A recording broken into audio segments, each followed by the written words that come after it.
नमस्कार। या ठिकाणी सर्व पत्रकार मित्रांनो, आज तुमच्या माध्यमातून या ठिकाणी शरद सहकारी बँकेची एक पुन्हा एकदा लेखाजोखा मांडण्याचा एक योगायोग आहे। अतिशय सक्षम असणारी आपली बँक आणि नुकतीच एजीएम देखील सभासदांनी खूप आनंदात आणि समाधानाने या ठिकाणी पार पडली। त्या ठिकाणी संपूर्ण अहवाल वाचला गेला, अहवालाचं वाचन केलं गेलं। अहवाल हा सर्व सभासदांना पोच केला गेला होता। अहवाल प्रिंटेड पोस्टाने आणि त्याच पद्धतीने आजच्या आधुनिक काळात हा उपलब्ध असलेल्या नंबरवर किमान 2 वेळा व्हॉट्सॲपवर हा अहवाल पाठवून त्या अहवालाविषयीच्या ज्या चर्चा असतील आणि आपल्या बँकेच्या प्रगतीच्या आणि लेखाजोखा मांडण्यासाठी तो एक मी तर त्या एजीएम न मांडता एक सगळ्या सभासदांचा एक आशीर्वाद घेऊन, एक स्फूर्ती घेऊन ही संस्था ज्या कैलासवासी दत्तात्रय गोविंदराव वळसे पाटलांनी दूरदृष्टीने स्थापन केलेली आहे आणि त्याच्यासाठी ज्या सभासदांनी या ठिकाणी आम्हाला नामदार दिलीप वळसे पाटलांच्या नेतृत्वाखाली या ठिकाणी निवडून दिल्यानंतर जो 5 वर्षाचा कारोबार दरवर्षी आम्ही मांडत असायचो तो अतिशय पारदर्शकपणे या ठिकाणी मांडला जातो आणि जितका त्या अहवालाच्या माध्यमातून जितक्या अधिकाधिक माहिती ज्या गरजेच्या नसतात त्यासुद्धा आम्ही म्हणजे ज्या ऑडिटर किंवा याच्या बाइंडिंग नसतात त्याच्या चौकटीच्या बाहेर जाऊनसुद्धा आम्ही त्या सर्व गोष्टी उपलब्ध करून देत असतो। त्याच्यातील काही प्रश्नोत्तर कोणाची असतील तर त्यांनी बँकेकडे एजीएमच्या आधी 7 दिवस आधी, नाही जमलं तर 3 दिवस आधी जर त्या ठिकाणी जर दिली आम्हाला, कारण जवळपास 4,000 करोडचा एकंदर व्यवहार या बँकेचा असताना तुम्ही अचानक त्या ठिकाणी काही विचाराल आणि ती माहिती त्या ठिकाणी तुम्हाला देण्यास विलंब लागला तर त्याच्यातून वेगळा असा हे जायला नको म्हणून ही एक संधी असते आणि आम्ही आणि तुम्ही हे सर्व शेवट संस्थेच्या हिताकरता काम करत असतो। त्यामुळं तुम्हाला आणखीन जेवढं जास्त बँकेच्या चौकटीत असणाऱ्या गोष्टी आहेत त्या ज्या लागतात, बँकेचा तो सभासदाचा अधिकार आहे तो या ठिकाणी समाधान पूर्ण करण्याचा मानस या ठिकाणी आमच्या चेअरमन या नात्याने आणि संचालक बोर्ड या नात्याने असतो। पण तरी देखील काही लोकांनी त्यावेळा तिथे प्रश्न विचारल्यानंतर मी तिथे एजीएममध्ये सांगितलं होतं की कुणालाही त्या ठिकाणी अनुत्तरित मी पाठवणार नाही, कुठल्याही प्रश्नाला या ठिकाणी बगल देण्याचं काही कारण नाही। परंतु काही या बँकेचे त्यांना काय मी म्हणावं काही माहीत नाही, पण हितचिंतक म्हणावं का कशा पद्धतीने म्हणावं ते समजत नाही। त्यातले राजकीय विषय बाजूला आहेत, व्यक्तिशः माझ्याविषयी काही जर असेल तर त्यांनी ते जरूर मांडावं। पण या ठिकाणी एक खेद मला जरूर आहे की असणाऱ्या 29,000 सभासदांना या ठिकाणी मी त्यांची ती मुलाखत त्या ठिकाणी फिरती वाहत होतो का त्यांना काही समजत नाही आणि त्याच्यातलं काही त्यांच्याला उमजत नाही आणि मी पोस्टमॉर्टम केला म्हणजे या 29,000 सभासदांचा हा एक खऱ्या अर्थाने अपमान आहे की त्यांना काही समजत नाही आणि केवळ इतकं हीनतेने बोललं गेलं त्याचा मी निषेध व्यक्त करतो। कारण ते जेवतात आणि जातात, टाळ्या वाजवतात। तर आज सगळे सदन आहेत, बँकेचा सभासद असणारा सगळा माणूस हा काही, पण एक संगत आहे, रंगत संगत ही सहकार्याची पंढरी आहे। सगळ्यांच्या बरोबर तो एक आनंद आपण सगळे घेत असतो। ते काही कोणाचं माझं किंवा कोणाचं असं व्यक्तिशः नसतं, ते या ठिकाणी त्यांच्या सभासदांचं हक्काचं त्या ठिकाणी ते ठिकाण असतं। त्यामुळं ते तिथे चहा काय पिले किंवा तसं काही करून गेले. पण अशा पद्धतीचे विचार घेऊन निघणारा माणूस हा ना तर त्या संस्थेच्या हिताचा विचार करतो आहे आणि ना तर त्या कुठल्या सभासदांचा त्यांना हा कुठला विचार आलेला दिसतो आहे. पण मी त्याला दोन महत्त्व देतो आहे. त्यांनी केलेले हे सगळे आरोप, त्यांनी केलेल्या ह्या सगळ्या गोष्टी, याचा बँकेच्या दृष्टीने मला ते महत्त्वाचं आहे. त्यांनी अनेक गोष्टी या ठिकाणी मांडलेल्या आहेत. तर त्या मांडलेल्या असताना त्यांनी सांगितलं की बँकेचा नफा हा 9 कोटी आहे. तर तुमच्या सगळ्यांच्या समोर मी पुन्हा एकदा अहवाल देतो. अहवालात जर तुम्ही पाहिला तर आमचा ग्रॉस नफा जो आहे आपल्या बँकेचा हा जवळपास 33 कोटी रुपये आहे आणि नेट नफा तो त्या ठिकाणी 17 कोटी रुपये आहे. हा 9 कोटी रुपयाचा कुठून आकडा यांनी आणला तो मला समजत नाही. पण तो ऑडिटरांनी या ठिकाणी मान्य केलेला आहे आणि ऑडिटरांनी बरोबर असताना देखील रिझर्व्ह बँकेला या ठिकाणी आम्ही आधी सबमिट करतो आणि मग त्याच्या डायरेक्शननुसारच पुढे हा जाहीर केला जातो. म्हणजे सुरुवातीलाच या ठिकाणी त्यांनी दिशाभूल ही केलेली आहे. आणि दुसरे त्या ठिकाणी गोष्ट सांगितलेली आहे की तुमच्या नफ्यामध्ये जे आहे ही या ठिकाणी जर वाढ पाहिजे तर ती तशी झालेली नाही. तर या ठिकाणी तुम्ही नफ्याची वाढ जी आहे तर ती गेल्या वर्षीच्या तुलनेने पहा, गेल्या 3 वर्षाच्या तुलनेने पहा. बँकेची प्रगती हे महत्त्वाचं आहे. बँकेची लास्ट इयरपेक्षा जी यावर्षीची ग्रोथ आमची जी आहे ती जवळपास 16-17% ग्रोथ आहे. आणि 16-17% ग्रोथ असताना त्यांना ती कशी मान्य नाही, कारण त्या आकडे त्या ठिकाणी मागच्या 5 वर्षाचे दिलेले असतात देखील. मग त्यांना ते योग्य समजलं नाही का काय त्यांना बोलायचं ते समजलं नाही. परंतु बँकिंग जे आहे, शरद सहकारी बँक, आज सहकारी बँकांना राज्यांमध्ये किंवा देशामध्ये एका बाजूला स्पर्धा आहे खाजगी बँकांची, राष्ट्रीयकृत बँकांची, आणि त्यांच्याबरोबर म्हणजे ते आज जे लोन पाहत आहे तर त्यांचे लोनचे इंटरेस्ट हे एवढे कॉम्पिटिशनमध्ये आहेत की अगदी ते फोन, मोबाईल बँकिंग आणि अगदी तुम्ही KYC डॉक्युमेंट मोबाईलवर पूर्ण करा, तुम्हाला त्वरेने 7%नी 9%नी असं त्या ठिकाणी कर्ज दिलं जातं. आणि दुसऱ्या बाजूला या ठिकाणी सहकारातल्या अनेक पतसंस्था या ठिकाणी ग्रामीण भागात एक जाळं खूप करून असतात. ते तळागाळातील माणसांना कर्ज उभारून देत असतात. त्यांच्या असणारे डिपॉझिटचे रेट म्हणजे एका बाजूला हायेस्ट डिपॉझिट, त्याला पण डिपॉझिटवाल्यांना पण एक चांगला तोही आकर्षित व्हायला पाहिजे ना, तर त्याला चांगलं इंटरेस्ट असलं पाहिजे. आणि बँकेचा कर्जदार आहे हा क्रीम कर्जदार जो इकडे तिकडे नॅशनलाइज बँकेत किंवा प्रायव्हेट बँकेत जात असताना तो आपल्या बँकेवर कसा आकर्षित राहण्यासाठी बँकेच्या नफ्यापेक्षा बँकेच्या या ग्राहकाला आकर्षित या ठिकाणी करण्यासाठी आणि बँकेला एक योग्य नफा मिळण्यासाठी आम्ही तो हे केलेलं आहे. शेवट फक्त नफा मिळवणं हा उद्दिष्ट नाही, तर बँकेला चांगला ग्राहक आणि आपल्या लोकांना चांगल्या पद्धतीने व्याजाचं या ठिकाणी बेनिफिट भेटलं पाहिजे. म्हणून याचं चांगलं असं नियोजन या ठिकाणी आम्ही एक नाही गेले 3, 4, 5 वर्ष असं एका दिवसात उभं होत नसतं. आणि हे होत असताना आम्ही हा कमीत कमी लक्ष त्याच्यावर चांगल्या बँकिंगसाठी या ठिकाणी केलेलं आहे. आणि म्हणून मला मोठ्या अभिमानाने सांगावं वाटतं की देशातील सहकारी जेवढ्या 1560 काही बँका आहेत आणि 1560 बँकांमध्ये आपली बँक ही यावर्षी देशात 37 क्रमांकावर आहे, पहिल्या 50मध्ये. हे मोठ्या अभिमानाने मला सांगावं लागतं.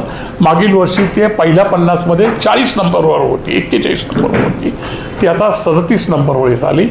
हा जो डेटा डिक्लेअर होतो हा कुठल्या RBI या संस्थेकडनं डेटा डिक्लेअर होतो. हा कुठल्या बाकीच्या कुठल्या संस्थेकडनं मी नाही सांगत. मानांतर जी आमची कंट्रोलिंग बॉडी आहे तिथून येत असते. शेवट प्रगतीचा चार्ट हे ती बँक त्या ठिकाणी RBI या ठिकाणी पाहत असते आणि त्यानुसार या सगळ्या गोष्टी तिथे मांडत असताना माझ्या मित्रांनी आणखीन या ठिकाणी दुसऱ्या काही गोष्टी सांगितलेल्या आहेत की तुम्ही नफा कमावण्याच्या दृष्टीने आणि अतिशय व्यक्तिशः ते तुम्ही आंध्र राज्यामध्ये इन्व्हेस्ट केलेले आहेत. तर त्यांनी या अहवालात म्हणजे दुसऱ्याला समजत नाही असं जाहीर करून जेव्हा 14 राज्यांमधल्या प्रत्येक राज्याची एक इन्व्हेस्टमेंट असते ज्याला केंद्र सरकारचे बॉन्ड सपोर्टिंग असतात आणि 14 राज्यांमध्ये आम्ही या ठिकाणी बँकेने इन्व्हेस्टमेंट केलेले. बँकाला इन्व्हेस्टमेंट करायला जे आहेत केंद्राच्या गॅरंटी असलेल्या राज्यांमध्ये किंवा तशा प्रकल्पामध्येच करता येतात.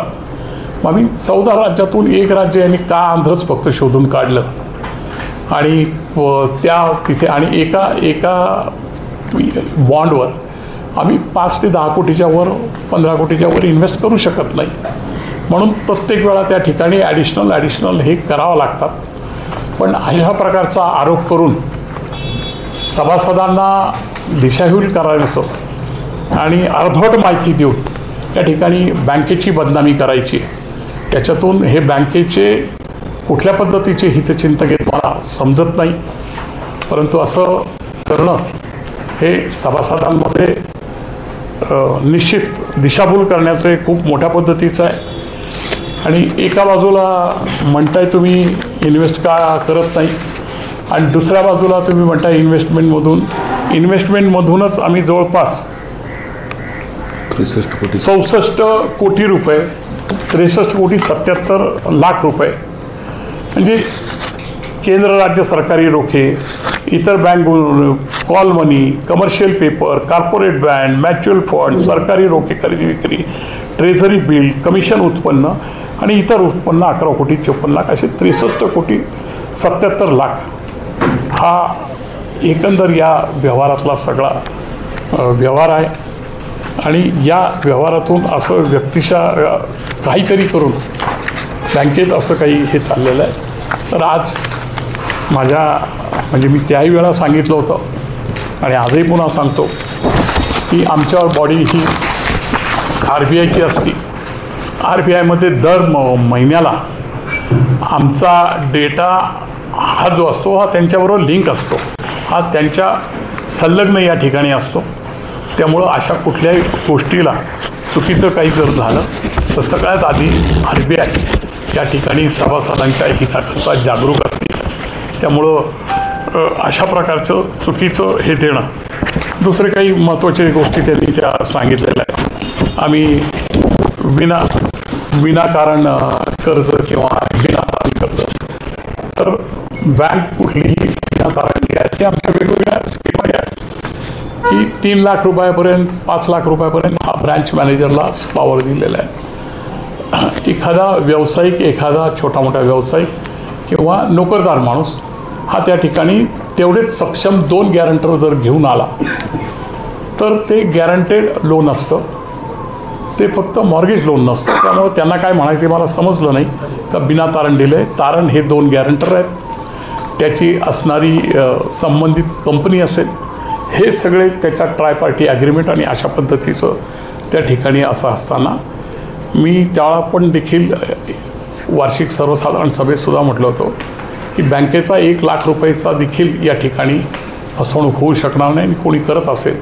तर चेअरमन या नात्याने मी त्याला प्रत्यक्ष जबाबदार असणारे मी अनेक वारंवार सांगितलेलं आहे की बँकेचा असा कुठलाही व्यवहार चुकीच्या पद्धतीचा नाही आहे. आणि या माध्यमातून त्यांनी 500च का सांगितले मला माहीत नाही, जवळपास 1800 ते 2200 लोक या ठिकाणी वेगवेगळ्या माध्यमातून आपण लोकांना या ठिकाणी दिलेले आहेत. त्यातमध्ये खास करून अण्णासाहेब पाटील आर्थिक विकास महामंडळ या योजनेमधून 496 कर्जदारांना 66 कोटी 15 लाख रुपये या ठिकाणी आम्ही हे कर्ज दिलेलं आहे. आणि अनेक कर्ज जे आहेत रिझर्व्ह बँकेचे आम्हाला सगळं सहकारी बँकांना असेल, प्रायव्हेट बँकांना असेल की छोटी कर्ज जे आहेत 25 लाखाच्या की तुमच्या एकंदर व्यवहाराच्या 50% एवढी व्हायला हवी. आणि त्याला पुढच्या मागच्या 3 ते 4 वर्षाचा टप्पा दिला होता. त्या ठिकाणी उल्लेख केला गेला आहे की 6 कोटीवरनं 37 कोटी झालेले आहेत. तर तसं बँकेच्या अहवालात आम्ही कुठं पाहिलेलं नाही की आम्ही असं कुठे लिहिलेलं आहे. पण त्यांच्या भाषेत हे काय हे केलेलं आहे. तर एकंदर तो त्या वर्षात जो व्यवहार झालेला आहे म्हणजे दरवर्षी वाढ होती, त्याच्यातून प्रत्यक्षात 6 कोटी 16 लाख रुपये ही इतकीच वाढ झालेली आहे. आणि ही माझ्या मते ही कमी वाढ झालेली आहे. असुरक्षित कर्ज ते त्यांनी जे सांगितलं की 7 कोटीवरनं 37 कोटी दिले गेले. पण ठीक आहे, ते मी सांगतोय तुम्हाला अगदी बँकेच्या स्टॅट्युटरी ऑडिटर MD या ठिकाणी बसले असताना की 6 कोटीची वाढ झालेली आहे. पण एकंदर त्या सगळ्या कर्जामध्ये सुद्धा एकंदर कर्जाच्या तुलनेने अगदी 0.4 देखील ते थकीत नाही. 0.4% 0.004 म्हणजे याचा अर्थ तुम्ही घेता की हे लहान माणसांना दिलेले कर्ज, प्रत्येक माणसांना दिलेले कर्ज हे किती उपयुक्त या ठिकाणी दिलेलं आहे. कुठल्या याच्याबरोबर त्यांना तुलना करायची होती मला माहीत नाही, पण अनेकही तुलनासारख्या आजूबाजूला पण बँका होत्या. ठीक आहे, त्याही बँकांचं नशीब यांनी त्या बँकेची अशी कंपेअर नाही केली. पण आमच्यापेक्षा मोठ्या असणाऱ्या बँकांचा देखील नफा त्या ठिकाणी कमी आहे. आणि खूप कमी काळात RBIने आपल्याला या सगळ्या गोष्टीतून मदत करून पुढे या ठिकाणी हे करत असताना अशी कुठलीही घटना नाही की जेणेकरून राज्याचे माजी मंत्री दिलीपराव वळसे पाटील हे सहकार खात्याचे मंत्री होते, पण त्यांच्याकडनं आम्हाला या ठिकाणी त्यांनी सांगितलं की ते अडचणीत आले होते. पण मुळात सहकार खातं जे आहे महाराष्ट्राचं, देशातील असणाऱ्या सगळ्या सहकारी बँकांना त्या राज्याचं एक गायडन्स या ठिकाणी असतं. त्यातल्या अडचणीतून सोडवणं हे फक्त RBI हे फक्त RBI. त्यामुळे ते सहकार मंत्र्याकडे असल्यामुळे असं झालं तसं झालं या ज्या गोष्टी आहेत त्या एकदम दिशाभूल करणाऱ्या या सगळ्या गोष्टी आहेत. अशी कुठलीही घटना नाही की आम्हाला त्या ठिकाणी, उलट सहकार मंत्री असताना आमचा या ठिकाणी म्हणजे त्यावेळेला साहेब हजर असून देखील आमच्या बाजूने त्या ठिकाणी आम्हाला समोर पुरस्कार देतानाचे फोटो देखील आम्ही 2 वर्षापूर्वी छापलेले आहेत.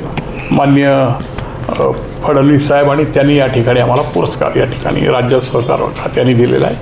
यावर्षी देखील तो पुरस्कार राज्यातल्या सहकार खात्याने दिलेला आहे. त्यामुळं अशा प्रकारच्या चर्चा ज्या आहेत मी तुम्हाला बँकेच्या तांत्रिक दृष्ट्याने सगळ्या या ठिकाणी गोष्टी सांगितलेल्या आहेत. बँकिंग ही खूप मोठी या ठिकाणी 27 शाखांमधला व्यवसाय जो आहे ही एका आंबेगावातून सुरू झालेली हे आहे.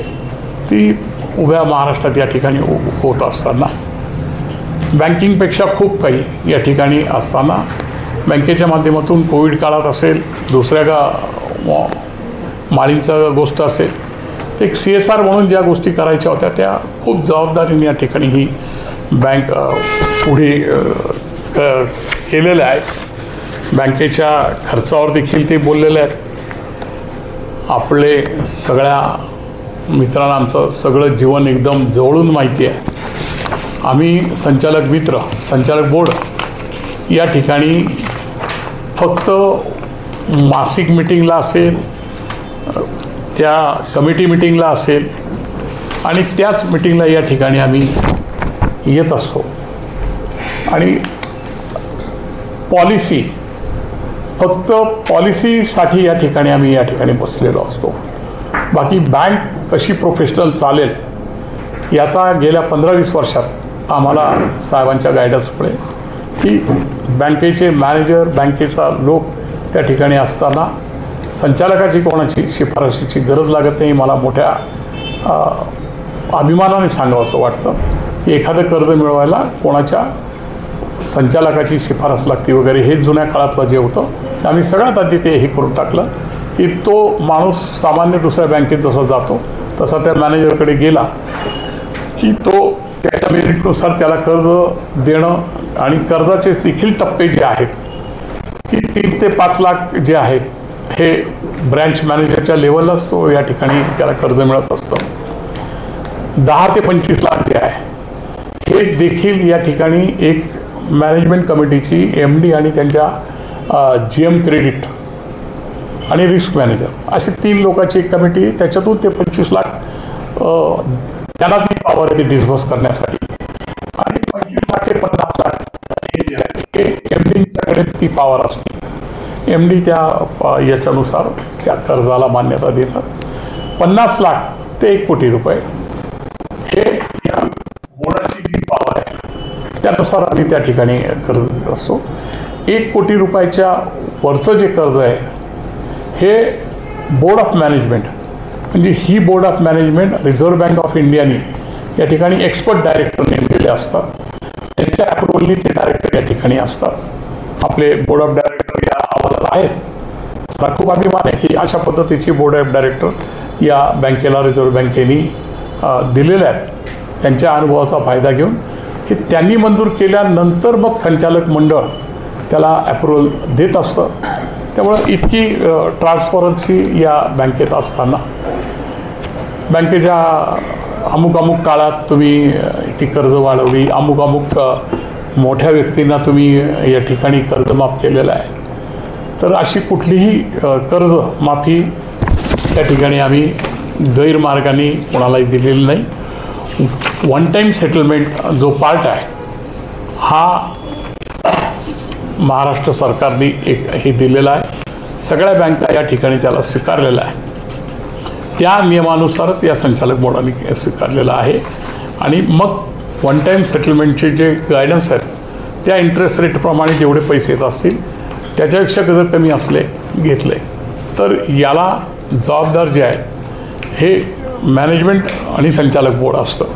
त्यामुळे अशा कुठल्याही पद्धतीच्या चुकीच्या गोष्टी मांडू नयेत. वास्तविक आम्ही याच्यात अहवालात मांडलेल्या नव्हत्या. अहवालात ओव्हरऑल ज्या गोष्टी आहेत त्या या ठिकाणी मांडलेल्या आहेत. व्यक्तिशः कुठल्याही बँकेमध्ये केलेला व्यवहार हा त्या व्यक्तीची व्यक्ती स्वातंत्र्य आणि गुप्तता असते. जर तो व्यक्ती जर चुकीचा असेल तर त्याला बँकेने प्रोसिजरप्रमाणे NPA जर झाला तर 101ची नोटीस द्यावी लागते. आणि NPAची आम्ही नाही नोटीस दिली तर आम्हाला 3 महिन्यांनी त्या ठिकाणी विचारणा येते का हा व्यक्ती तुम्ही क्रमानुसार त्याला त्या प्रोसिजरनी, त्यामुळं त्या प्रोसिजरला कोणालाही मध्ये असं एक्सक्यूज होऊ शकत नाही. आणि अशा आणि बँकिंग जो व्यवहार आहे तो पण सांभाळला जातो ठिकाणी. 101 नंतर जर घटना असेल तर त्याची जाहीर लिलावाची नोटीस असेल आपल्या सगळ्यांच्या वृत्तपत्रातून वगैरे असेल, जेव्हा तो बँकेचा थकबाकीदार बनतो तोपर्यंत त्या सगळ्या गोष्टी ज्या आहेत या कॉन्फिडेन्शियली असतात. त्या व्यक्तीचा व्यवहार जो आहे बँकेशी असणाऱ्या गोष्टी आहेत त्या संचालक मंडळाला देखील त्या ठिकाणी मध्ये मध्ये पाहण्याचा अधिकार नसतो. पण माझ्या मित्रांनी या ठिकाणी ज्या गोष्टी खूप अतिशय बाकी सगळ्यांना कळत नाही आणि मलाच कळतं आणि मीच या गोष्टीचा पोस्टमॉर्टम केलेला आहे. ठीक आहे, त्यांनी जो पोस्टमॉर्टम केलेले आहेत चौकटीच्या बाहेर मी तांत्रिकदृष्ट्या बँकेच्या बरोबर ज्या सर्व गोष्टी या ठिकाणी मांडायच्या त्या अधिकृत सगळ्या रिझर्व्ह बँकेला जे आम्ही सबमिट केलेलं आहे स्टॅच्युटरी ऑडिटरने त्याच्यावर सह्या केलेल्या आहेत. आणि या जबाबदारी या ठिकाणी या सगळ्या गोष्टीचं उत्तर देत असताना सभासदाचा हा जरूर अधिकार आहे. पण सभासदाचा या ठिकाणी अधिकाराचा वापर सोडून ज्या गोष्टी त्या ठिकाणी मांडलेल्या आहेत की अहवालाच्या बाहेरच्या गोष्टी त्या ठिकाणी बोललेल्या ते या ठिकाणी क्रिमिनल गुन्ह्यात पात्र आहे. की अशी माहिती या ठिकाणी तुम्ही बँकेतून जर मिळवली असेल तर तो फौजदारी गुन्हा या ठिकाणी होतोय आणि तो जरूर आम्ही या ठिकाणी दाखल करणार. आणि बँकेची चुकीची असलेली माहिती या ठिकाणी वेगवेगळ्या माध्यमातून तुम्ही जर दिलेली आहे तर बँकेच्या अब्रू नुकसानीचा 100 कोटी रुपयाचा दावा या ठिकाणी करणार. बँक याच्यात मागे पुढे पाहणार नाही आणि त्या ठिकाणी जे काही असेल ती बँक लिगली कायदेशीर सल्ला या ठिकाणी घेत असताना बाकीच्या त्या गोष्टी जरूर काही ते या ठिकाणी बोललेल्या आहेत. मी काही त्या खोलात जात नाही. पण राजकीय गोष्टी असतील, राजकीय विचार असतील, माझ्याशी काही मतभेद असतील, जर त्यांना काही दुसरी गोष्ट असेल मग ते या ठिकाणी बोलले 20 वर्ष वगैरे, तर ते 20 वर्ष माझ्यापेक्षा या ठिकाणी बँकेचे उपाध्यक्ष भट्टीदादा आहेत, त्यांनी जर सांगितलं तर मला ते जास्त बरं वाटेल.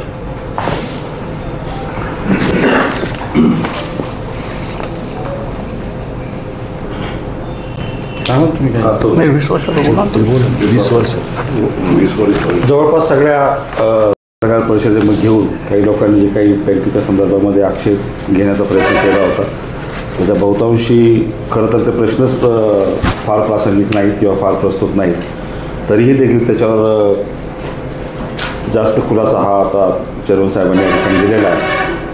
आणि एखादी व्यक्ती जास्त काळ एखाद्या संस्थेच्या पदावर राहिली तर ती संस्थेला फायदेशीर ठरते की हानिकारक ठरते हे त्या व्यक्तीच्या कर्तृत्वावर अवलंबून असतं.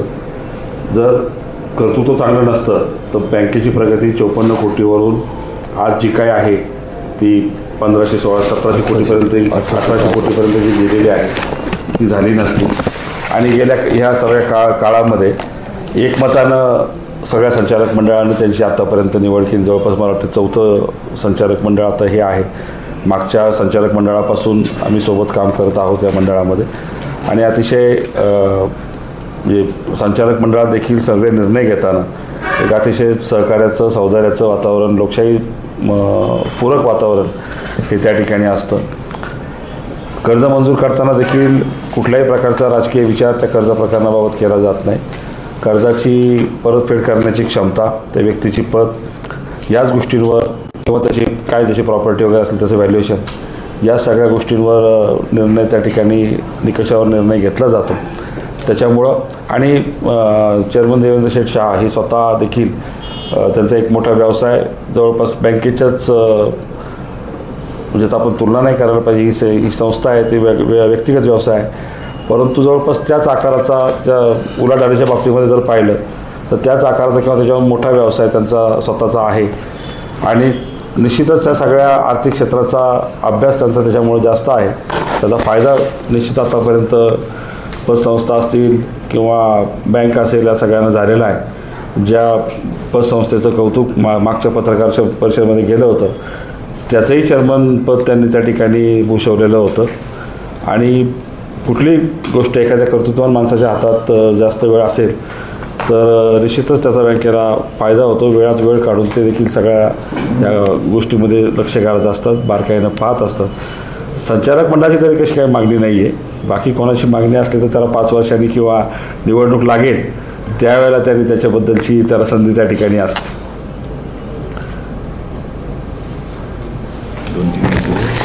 या ठिकाणी MD यांना देखील आम्ही की सन्मान्यांना देखील मला आनंद आहे का या बँकेचे हे कर्जदार आहेत. परंतु ज्या काळात त्यांनी जे कर्ज घेतलं असेल, आमच्या समोर देखील मी जे उदाहरण सांगितलं की ते येत देखील नाही. त्या माणसाचा सभासद पहिला केलं गेलं आणि मग त्यांना कर्ज दिलं गेलं. जी प्रोसिजर होती त्यानुसार कुठल्याही संचालकाला किंवा कुठल्याही चेअरमनला त्यांना फोन करावा लागला नाही. निदान याची तरी तुम्ही हे का की तुम्हाला कर्ज देत असताना मग तुम्ही सभासद या ठिकाणी झाला. एखाद्या संस्थेनी आपल्याला इतक्या सहजरित्या केल्यानंतर आमच्या दृष्टीत कधीच राजकीय असे विचार नसतात की या माणसाला सभासद नाही, तर वास्तविक पाहता अनेक ठिकाणी तुम्ही पाहता की माणसाला सभासद करून घेण्यासाठीच विचार जास्त करतात. पण हा कैलासवासी दत्तात्रय वळसे पाटलांचा या ठिकाणी स्थापलेली बँक आहे. या महाराष्ट्राच्या राजकारणात अतिशय उंचीवर सर्व मंत्रिपदं ज्यांनी हे केली, ज्यांच्या सर्व संस्था या ठिकाणी आंबेगावात खूप चांगल्या पद्धतीने कार्य करत असताना त्यांच्या संस्काराने या ठिकाणी बँक चालत असताना आम्ही असे अजिबात कोण या ठिकाणी बँकेला येईल आणि बँकेला अडचण करू शकतो कधी आणि त्याची भीती आम्हाला नाही. कारण आम्ही पारदर्शक कार्य करतो. आमच्यापेक्षा कोणी चांगलं कार्य करणार असेल तर जेव्हा या ठिकाणी वेळ येते 5 वर्षाच्या निवडणुका होतात, जसं माझे मित्र बंटीदादांनी सांगितलं, त्यावेळेला तुम्ही सक्षम असाल तर याहीपेक्षा तुम्हाला सभासदची जबाबदारी जरूर देतील. परंतु या ठिकाणी एक वेगळा अधिकार कुठल्या पद्धतीने या अधिकार दिला की आम्हाला फुल टाईम हवा आहे, हाफ टाईम हवा आहे तिथे, तर हे मला काही समजतच नाही. फुल टाईम कुठं पाहिजे मी 27 शाखांमध्ये पाहिजे. मी 27 शाखांमध्ये माझ्या व्यवसायाचा जसा एक व्यक्तिगत व्यवसाय तसा हा व्यवसाय या ठिकाणी सांभाळत असताना दिवसातून 2 ते 3 तास डे एंड डे स्टार्ट हा या ठिकाणी प्रोसिजर पाहून त्या ठिकाणी ही प्रोसिजर त्याच्यामुळे ही या ठिकाणी आलेलं आहे. चेअरमनमुळे कोणाचंही काम थांबू नये अशा या ठिकाणी पद्धती आहेत. आपण देखील या ठिकाणी अनुभवलेलं आहे. त्याच्यानंतर तुम्ही सुद्धा अशा पद्धतीचे वक्तव्य करत असाल. अनेक व्यक्तिगत आरोप या ठिकाणी करत असताना पराग शुगर असेल, भीमाशंकर कारखाना असेल, काल परवा मी ठीक आहे तो गोडगंगा अडचणी झाला, पण त्याच्या देखील या ठिकाणी जे काही शेतकरी असतील किंवा त्या ऊसतोडणी कामगार असतील त्या संस्थेने हमी दिल्यानंतर आम्ही त्या सर्वांना या ठिकाणी मग पराग मिल्क असा डायरेक्ट कुठेच या ठिकाणी संबंध येत नसतानाही तरी त्यांनी माझी हे असं व्यक्तिगत जोडलं आणि ते तुमच्यावर जबाबदारी टाकली की तुम्ही माहिती आणा. कुठल्याही कर्जदाराला या ठिकाणी बँकेत येऊन बँकेच्या KYC घेऊन आणि मग त्या ठिकाणी त्याचं ते कर्ज त्याला मिळू शकतं आणि बँकेशी त्याचा व्यवहार असतात या सगळ्या गोष्टी होतात. परंतु अशा पद्धतीचं बँकेची बदनामी करणं हे तुम्हाला काय करण्याचे असेल व्यक्तिगत करा. माझी तुम्हाला हात जोडून विनंती आहे. तुम्हाला राजकारणात येण्यासाठी मला माहिती आहे आंबेगावात कोणाला जर राजकारण करायचं असेल तर देश पातळीवरनं गाव पातळीवरपर्यंत कोणी आला तर त्यांनी पहिला वळसे पाटलांच्या बरोबर असणाऱ्या संस्था आणि त्यांचे असणारे जबाबदार लोक असतील त्यांच्यावर शिंतोडे उडवले का आपण राजकारणात खूप मोठे झालो असं जर तुमचं हे असेल तर जरूर तुम्ही शिंतोडे उडवा. आम्हाला परमेश्वराने एकच दिलेलं आहे की सकाळी उठल्यानंतर आपण समाजाच्या सेवेचं आनंद देण्याचं काय काम करू शकतो आम्ही असेच विचार करू शकणार. तुम्ही लोक तुमच्या पद्धतीने सकाळी उठल्यानंतर कुठे आपण घाणेरडा कार्यक्रम करू शकतो असा जर तुमचा विचार असेल तर तो तुमचा लखलबाट लाभो. आमच्या सगळ्या सभासदांना मला इतकंच खेद वाटतो की अतिशय हीनपणे पद्धतीने तुम्ही या ठिकाणी बोललेला आहात.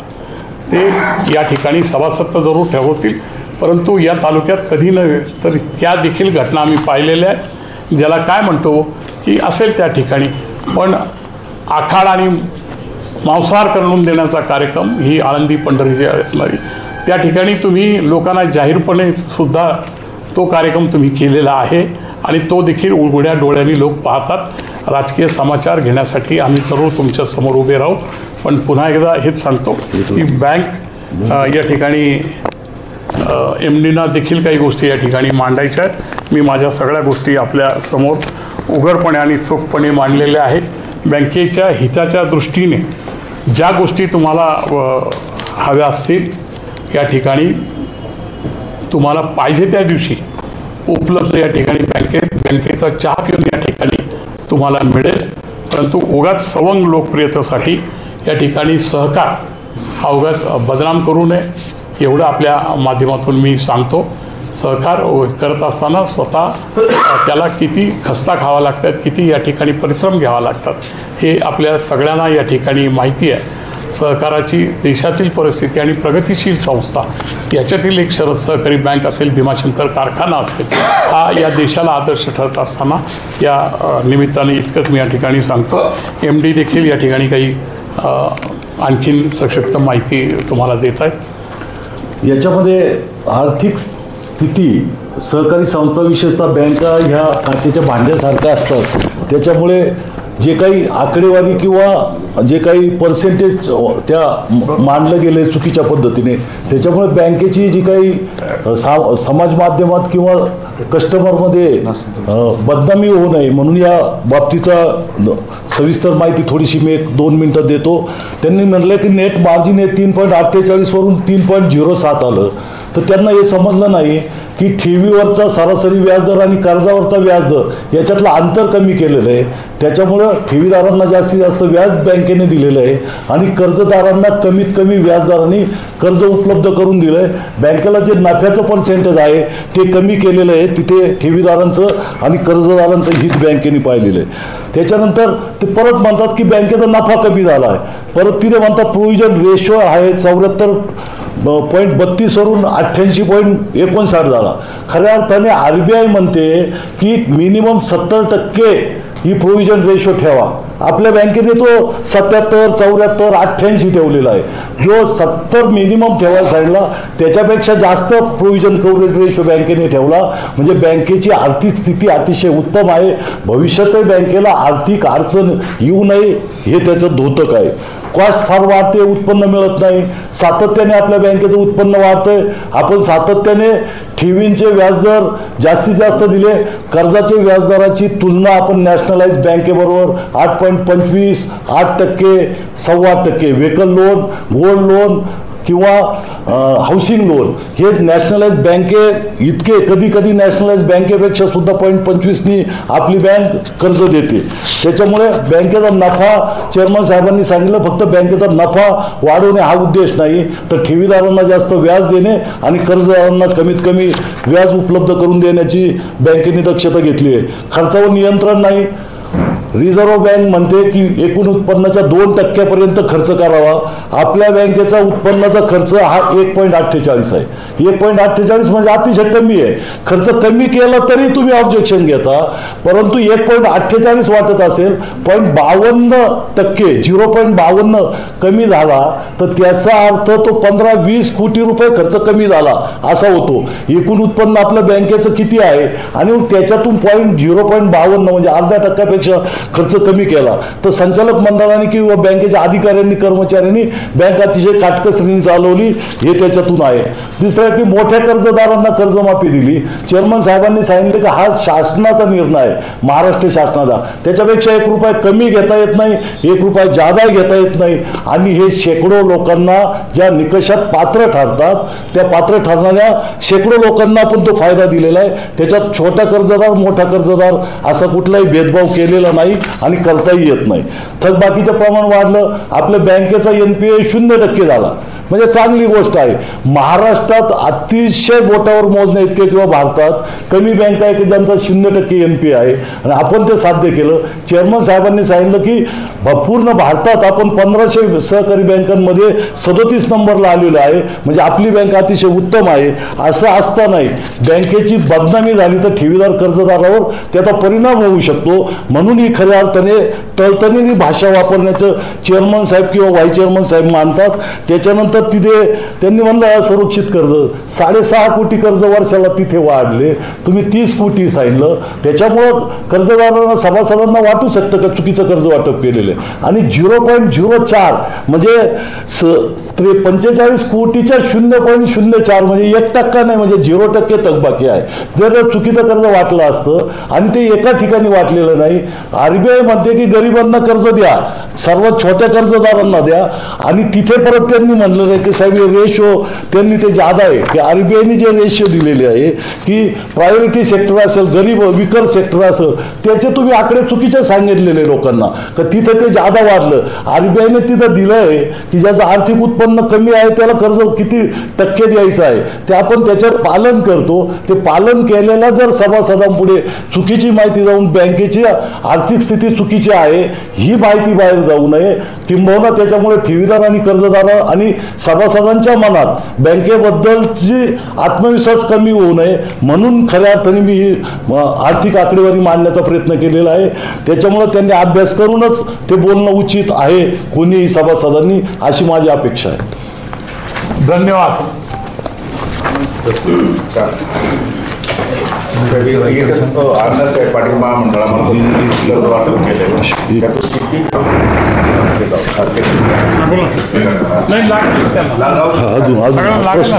चांगला प्रश्न आहे. तर अण्णासाहेब पाटील महामंडळामधून तुम्ही कर्ज वाटप केलं तर ते किती केलं, किती व्यवसाय उभे राहिले, त्यात रोजगार काय आणि अजून अशी कुठली योजना आहे का विनाकारण विना कर्ज देणारी योजना आहे का काही बँकेमध्ये? अण्णासाहेब पाटील विकास महामंडळातून 496 कर्जदार हे आज आहेत. या मागे देखील होते, त्यांची कर्ज फिटली, ते पुढच्या टप्प्यात गेले. या 496 कर्जदारांना उद्योगधंद्यासाठी एकंदर आम्ही 66 कोटी 15 लाख रुपये एवढे दिलेले आहेत. आणि या उद्योगधंद्याच्या माध्यमातून जी शासनाची योजना आहे की त्याला व्याज माफ विरहित आणि त्यांनी दर महिन्याला त्याच्या व्यवसायातून उत्पन्न झाल्यामधून परतफेड करायची असते आणि मला मोठा अभिमान वाटतो का याच्यातील एकही कर्जदार हा डिफॉल्ट नाही आणि ही योजनाच मुळात अनेक सभासदांना किंवा उद्योजकांना माहीत नसताना आम्ही त्या ठिकाणी एक प्रेरित करत असतो की तुम्ही या ठिकाणी या पद्धतीने तुम्ही हे करा आणि म्हणून आज इतके रोजगार निर्मिती या ठिकाणी झालेली आहे. त्याच माध्यमातून नव्याने आम्ही आता पुन्हा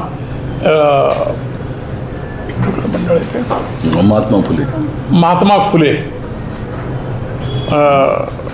MSME आणि मौलाना आझाद या दोन्ही ठिकाणी देखील बँकेने रजिस्ट्रेशनसाठी केलेलं आहे. म्हणजे समाजातील सर्व स्थळांना आणि MSME हा एक वेगळा म्हणजे महाराष्ट्र स्मॉल लघु उद्योगांना MSMEच्या माध्यमातून देखील आम्ही या ठिकाणी उद्योग आणि रोजगारांना रोजगार उपलब्ध करण्यासाठी बँकेचं एक योजना आहे. त्याच्यातून देखील 25 कोटी रुपयापर्यंतचे अनेक कर्जदार या ठिकाणी आहेत. अण्णासाहेब महामंडळातून मी तुम्हाला 5 ते 10 कोटी रुपये 10 लाख रुपयापर्यंत सांगितलेलं आहे. आता ती योजना जी आहे ही शासनाने 2 भागीदार एकत्रित येऊन 25 लाख रुपयापर्यंत या ठिकाणी एकंदर केलेली आहे आणि ती अण्णासाहेब महामंडळ MSMEच्या माध्यमातून आम्ही 162 उद्योजक या 27 शाखातून दिलेले आहेत आणि त्यांना व्यवसायासाठी 129 कोटी 94 लाख रुपये इतकी मोठी या ठिकाणी हे दिलेली आहे. राज्यात आम्हाला जिल्ह्यामध्ये अण्णासाहेब महामंडळाच्या माध्यमातून क्रमांक 1चं पारितोषिक या ठिकाणी आम्हाला मिळालं आहे की जिल्ह्यामध्ये आम्ही सगळ्यात आधी चांगल्या पद्धतीने या अण्णासाहेब महामंडळातून उद्योजकांना लघु उद्योजकांना रोजगार निर्मितीतून हे करून दिलेले. त्याचप्रमाणे विमा व्यवसायाच्या माध्यमातून 28,187 खातेदार हे कर्मधर्म विभागाने त्याला जर काही कमी जास्त झालं तर त्याचा टर्म इन्शुरन्स जो आहे तो 28,000 खातेदारांना या ठिकाणी ते कव्हर आहेत. बँकेचे सभासद याला बँक हे या ठिकाणी उतरवते आणि याच पद्धतीने काम केल्यामुळं रिझर्व्ह बँक त्यांच्या याच्यामध्ये FSWM financial wealth management bank या भारतीय रिझर्व्ह बँकेच्या निकषात अतिउत्कृष्ट बँक ज्याला मराठीत म्हणतो त्याच्यात आमचा समाविष्ट आहे. हे देखील आपल्या सगळ्यांच्या माध्यमातून सभासदांनी जे विश्वास या ठिकाणी आम्हा संचालक बोर्डावरून बँकेवर टाकल्यामुळं हे सगळं आपण करू शकलेलो आहोत. त्याचप्रमाणे अनेक नव्या गोष्टी ज्या आहेत ही शरद बँक नेहमी आत्मसात करत असते. एवढं या निमित्ताने आपल्याला सांगतो. आणखीन पुढचे तुमचे काही प्रश्न असेल तर. अण्णासाहेब महामंडळातून जे कर्ज वाटप झालेलं आहे त्याची परतफेड आतापर्यंत किती झालेली आहे आणि कशी आहे? नाही, मी तेच सांगतो की मी आधी देखील खुलासा केला की अण्णासाहेब महामंडळातून त्याचा दर महिन्याला जर हप्ता गेला नाही तर त्याला व्याजाची माफी मिळू शकत नाही. त्यामुळं या सर्व कर्जदारांचं मी अतिशय आभार मानतो की त्यांनी त्यांचा मासिक हप्ता कायम ठेवल्यामुळं या कर्जात तर आमचं डिफॉल्ट 0.1% देखील नाही आणि एकंदर जे स्मॉल कर्जदार आहेत त्याच्यात MDने खुलासा करून सांगितलेला आहे की 0.4 इतकंच फक्त त्या याचं थकबाकीदार आहे. तो म्हणजे पूर्णपणे NPA झाला असंही त्याला म्हणता येणार नाही. 1 महिन्याचा जर झाला तर तो 2 महिन्याचा 3 महिने झाला तर थकबाकीदार आहे. 3 महिन्यानंतर जरी ते पैसे देत नसला तर ते NPAमध्ये मी थकबाकीचं प्रमाण सांगितलेलं आहे, NPAचं नाही. तर NPA तर म्हणजे तो अजून गेलेलाच नाही. कारण आपल्याकडे पद्धत आहे, आपण सर्व शेतकरी आणि ग्रामीण भागात असल्यामुळे शेती रोजगार आणि त्याच्यावर या ठिकाणी त्याचे आर्थिक व्यवहार चालू असतात असलेल्या व्यवसाय आणि व्यापाराचे. त्यामुळं हा व्यवसाय अधिक पटीने आम्ही या ठिकाणी वाढवणार आहोत आणि वाढवण्याकडे बँकेचं उद्दिष्टाने लक्ष त्यांचा डायरेक्ट असा आरोप आहे की राजकीय नेते हे या ठिकाणी बँकेवरती दिसतात किंवा तुमच्या कुठल्याही सहकार क्षेत्रामध्ये दिसतात, काय सांगा? हे पहा, या सहकार क्षेत्रात त्यांचं असं म्हणणं आहे की राजकीय व्यक्ती या ठिकाणी असतात बँकांवरती, सहकार क्षेत्रामध्ये जास्त दिसतात, असं त्यांचा आरोप आहे. बरोबर आहे. असा त्यांचा आरोप आहे. नाही, राजकीय व्यक्ती म्हणजे काय? असा त्यांचा आरोप आहे. ते म्हणतात की राजकीय व्यक्ती संस्थांवरती किंवा दुसरीकडे पदाधिकारी ते सांगा. नाही, माहीत नाही त्यांना हा प्रश्न विचारून त्यांना काय साध्य करायचं आहे. आम्ही सहकारातून घडून इथपर्यंत या ठिकाणी आलेलो आहोत आणि त्या ठिकाणी आमचा कुठलाही चष्मा तशा प्रकारचा असता तर तुम्हाला या ठिकाणी कर्जच मंजूर झालं नसतं. सहकारात आम्ही काम करत असताना सर्वसामान्यांना सगळ्यांना एक समान या ठिकाणी अनेक माझे विरोधक मित्र देखील आहेत या तालुक्यातले, त्यांना देखील कर्ज देत असताना आम्ही या ठिकाणी राजकीय किंवा अशा गोष्टी पाहत नाही. शेवट या सगळ्या गोष्टी ज्या आहेत या समाज उभारण्याच्या गोष्टी आहेत आणि त्यातही सगळ्यात महत्त्वाचं जे आहे की या ठिकाणी सभासद आम्हाला जेव्हा निवडून देतात तेव्हा शपथ घेण्याआधी आम्हाला 500 रुपयाच्या बॉन्डवर आमची असलेली संपत्ती ही या ठिकाणी सहकाराच्या माध्यमातून RBIला या ठिकाणी दिल्यानंतरच आम्हाला ते संचालक पद मिळतं. मग आमची एखाद्याची संपत्ती 10 असेल किंवा एखाद्याची 10,000 असेल, ती सगळ्यांची समसमान या ठिकाणी बसल्यानंतर असते. आणि या बोर्डात अनेक शेतकरी आहेत, कोणी व्यावसायिक आहेत, कोणी दुसरा असा व्यवसाय. त्यामुळं अशा या ठिकाणी सहकारात येणाऱ्या समाजाची काळजी घेणारेच कार्यकर्ते या ठिकाणी संचालक सभासद म्हणून निवडून देत असतात. त्यामुळं राजकीय गोष्ट मला कळाली नाही.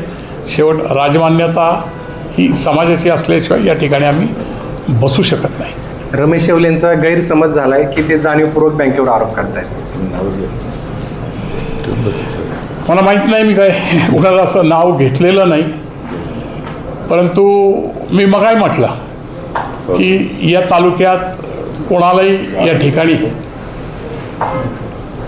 स्वतःला जर चमकून घ्यायचं असेल आणि स्वतःचं कार्यकर्तृत्व काही नसेल तर सगळ्यात आधी ज्या राज्यात आपल्या सगळ्याला अभिमान वाटणारा नेता नेतृत्व आहे की जिथे राज्यातील अनेक विरोधक देखील त्यांच्याविषयी आजपर्यंत कुठलाही असा प्रशब्द काढलेला नाही.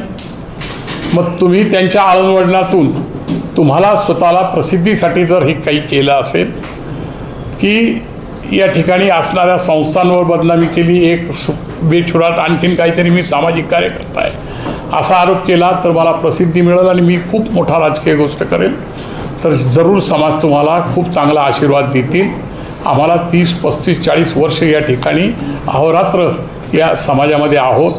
या ठिकाणी समाजाचं सेन्सेशन अशा पद्धतीने जर कोणी समजून एखादा वरून उतरून जर कुठला मोठा राजकीय नेता बनत असेल तर असणाऱ्या याच्यावरच्या लवकरच आपल्या 9 दिवसाच्या सर्व देवी माता यांना जरूर आशीर्वाद देतील. मध्ये देखील त्यांना त्याची चाहूल लागलेली असल्यामुळं त्यांचा मागं पुढे पाय झाला असेल तर त्यांनी जरूर ती मेहनत घ्यावी एवढंच माझ्या त्यांना शुभेच्छा आहेत. कायदेशीर कारवाई करणार आहे का आपण संस्था वगैरे? संस्थेची मला आजची पत्रकार परिषद जी आहे ही माझ्यावर व्यक्तिशः काय तुम्हाला टीका करायची आहे, माझ्या इतर गोष्टींबद्दल तुम्हाला काय बोलायचं आहे, मी तुम्हाला परत त्या ठिकाणी माध्यमातून सांगतो की त्या ठिकाणी मी आणि तुम्ही मोकळे आहोत. पण सर्वसामान्य माणसांना घेऊन ही संस्था या ठिकाणी इतक्यापर्यंत पुढे आलेली आहे. त्यामुळं या संस्थेची कुठल्याही प्रकारे चुकीची बदनामी आम्ही या ठिकाणी संस्थेच्या पदावर असताना होऊन देणार नाही. संस्थेची असलेली नुकसान जी आहे ही 100 कोटीपेक्षा जास्त आहे, परंतु तुमच्यावर 100 कोटी रुपयाचा दावा या ठिकाणी शरद सहकारी बँक ही कायदेशीर ठोकणार आहे आणि फौजदारी गुन्हा मी या ठिकाणी म्हटलेलो आहोत की अहवालापेक्षा बाकीच्या गोष्टी या ठिकाणी बँकेवर तुम्ही बोललेला आहात, त्याला तुम्ही फौजदारी गुन्ह्याला या ठिकाणी घ्या. त्यामुळे ह्या दोन्ही गोष्टी ज्या आहेत हे शरद सहकारी बँक लवकरच तुमच्यावर या ठिकाणी कायदेशीर सल्ला घेऊन पुढे घेणार आहोत.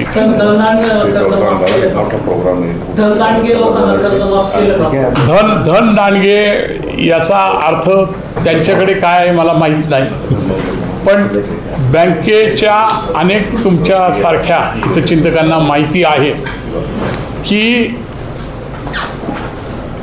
बँकेला त्या कर्ज वसूल होत नसेल तर वृत्तपत्राच्या माध्यमातून या ठिकाणी आम्ही जाहिरात देत असतो. त्यामुळं ती जाहिरात मग धनदांडगा असेल काही असेल तर ती काही अशी कोणी लपू शकत नाही आणि तो काही असा छोटा मोठा पेपर नसतो.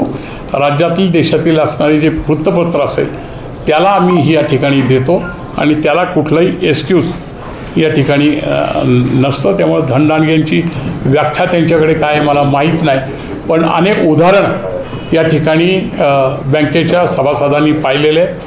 वेळप्रसंगी अडचण येऊ नये, पण अडचण आमचे मोठे मोठे पदाधिकाऱ्यांना देखील आलेली आहे आणि आलेली असताना त्याला एक जेवढी भावना मानवतेच्या दृष्टीने व्यक्तिगत असते ती ठीक आहे, पण बँकेचा पैसा आम्ही बुडून दिलेला नाही. वेळप्रसंगी अशांची संपत्ती देखील आम्ही या ठिकाणी बँकेने लिलाव केलेला आहे आणि बँकेचे पैसा कुठलाही बुडून दिलेला नाही. आणि मी या अनेक सभेंमध्ये देखील अभिवादन दिलेलं आहे की बँकेचा ₹1,00,000सुद्धा कोणी बुडवण्याची जर इच्छा दाखवली तर त्या ठिकाणी मग माझा कोणी किती असलो तर त्याला बँक ही एक्सक्यूज करत नाही. 6% जो हे आहे थकबाकीदार आहे ते अन्यन्य साधारणतः इतका मोठा बँकेचा व्यवसाय असताना एखाद्या कर्जदाराचे ज्याच्या नावावर कर्ज होतं ते गेलेले असतात, जे जामीनदार असतात ते या ठिकाणी हयात नसतात किंवा बँकेकडे असणारी प्रॉपर्टी आणि त्याचं असलेलं तारण हे जर मॅच नाही होऊ शकलं तर आम्ही ते त्या ठिकाणी 6% त्याला जे लागू करतो तेव्हाच या लागू केलेल्या गोष्टी आहेत. त्या अशा व्यक्तीला डोळ्यासमोर करून करत नसतो. आणि पुन्हा तुम्हाला आजच्या सांगावं, ज्याला जीवनामध्ये स्वतःची प्रगती करायची असती, जर एक ठिकाणी वन टाईम सेटलमेंट केलं तर त्याला पुढच्या 7 वर्ष त्या कुटुंबाला त्या ठिकाणी तो सिबिलमध्ये येतो. सिबिलमधला गोष्ट मला माहीत नाही, या विद्वान माणसाला माहिती आहे का नाही, पण शेतकऱ्याला जरूर माहिती आहे का सिबिल खराब झालं तर आपल्याला सोसायटीचं कर्ज देखील 3 लाख 5 लाख रुपयेसुद्धा मिळू शकत नाही. या देशातील बदलत्या बँकिंगमध्ये मी खास करून रिझर्व्ह बँकेचं त्याला दिशा देणारं केंद्र सरकारचं खूप आभार मानेल. आधार कार्ड असेल, पॅन कार्ड असेल आणि KYC डॉक्युमेंट या सगळ्या लिंक केल्यामुळं बँकिंग क्षेत्र खूप सोपं झालेलं आहे. सिबिलचा रेशो हा पाहून या ठिकाणी बँक त्याला पाहत देखील नाही की त्याची आणखीन डिटेल काय. सिबिल चांगला असेल तर त्याला सगळ्यात आधी मेरिट मिळून त्याला कर्ज मिळतं आणि सिबिल खराब जर झाला तर याच बँकेत नाही असणाऱ्या कुठल्याही बँकिंगमध्ये आपल्याला कर्ज मिळणार नाही. हे गावखेड्यातील सर्वसामान्य शेतकऱ्याला देखील या ठिकाणी माहीत झालेलं आहे. 101 ची नोटीस आम्ही या ठिकाणी प्रत्येक कर्जदाराला दिली का नाही दिली याचा एक प्रोसिजरल आहे. दर महिन्याची मध्ये जर तो 3 महिन्यांनी NPA जर झाला तर त्याची लिस्ट असती जी एका बाजूला सबमिट ठेवती RBIला आणि मग त्याच्यानंतर 101 ची नोटीस आम्ही करतो. 101 च्या नोटीसमध्ये वर खाली असं बाजूला काही राहू शकत नाही.